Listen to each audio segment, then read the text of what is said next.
Ang bagong team daw na Star Horse ngayon ayon dun sa mga insiders ay ready na makipag-trade dito sa iba't ibang kuponan para masiguro na magiging mas malakas yung kanilang lineup.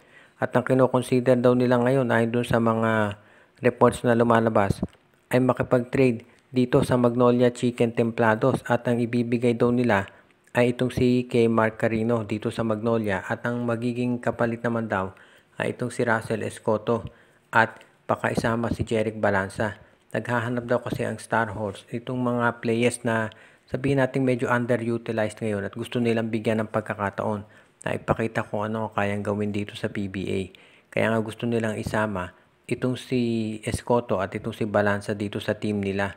Dahil sa tingin nila mabibigyan ito ng playing time sa Star Horse at mapapakita kung ano ang kaya nilang gawin sa PBA. Ngayon kung sakaling matuloy ang nasabing trade, alam naman natin na itong si Kay Mark Carino, yan ang talagang magiging inside presence o dagdag puwersa para dito sa Magnolia para masiguro na yung kanilang lineup ay magiging mas matindi pagdating dito sa pagdedepensa sa loob. Alam natin na yung mga backcourt players ng Magnolia matindi sa depensa yan lalo na dito sa mga full court pressure. Pero pagdating dito sa pagguardia nung kanilang frontcourt, kinakailangan ng tulong ni Xavier Lucero at Ian Sanggalang. At diyan papasok sa eksena ito si Kay Mark Carino. Kaya nga willing ng barangay ang Magnolia na i-trade itong si Escoto at si Balanza para dito kay Carino. 6'10 ito si Carino at ang haba ng wingspan niyan. Kaya isipin mo kung meron kang Laput at Carino, dalawang 6'10 players sa loob, plus nandiyan pa to si Xavier Lucero at Ian Sanggalang.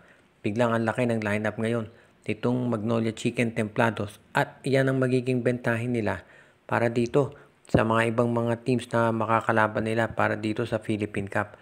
Kaya asahan natin na pupursigihing matuloy talaga ito ng Magnolia Chicken Templados. At ang isa pang team daw na naghahanda ngayon ayon dun sa mga insiders para sa isang matinding laban ay itong Converge Fiber Xers. Ayon dun sa reports, itong Converge daw ay kabilang dun sa mga teams na interesado na makuha itong si Chris Newsome. Alam nating lahat na si Chris Newsome ay malapit ng maging unrestricted free agent at ang matunog na ito'y lilipat sa Barangay Ginebra. Pero meron daw malaking offer na ibibigay ang Converge para makuha itong si Newsome. Dahil ayon doon sa mga reports, mukhang itong Converge na papaisip na baka itong si Mikey Williams ay hindi nila makuha. For one reason or another, ayaw itong pakawalan ng TNT Tropang Giga.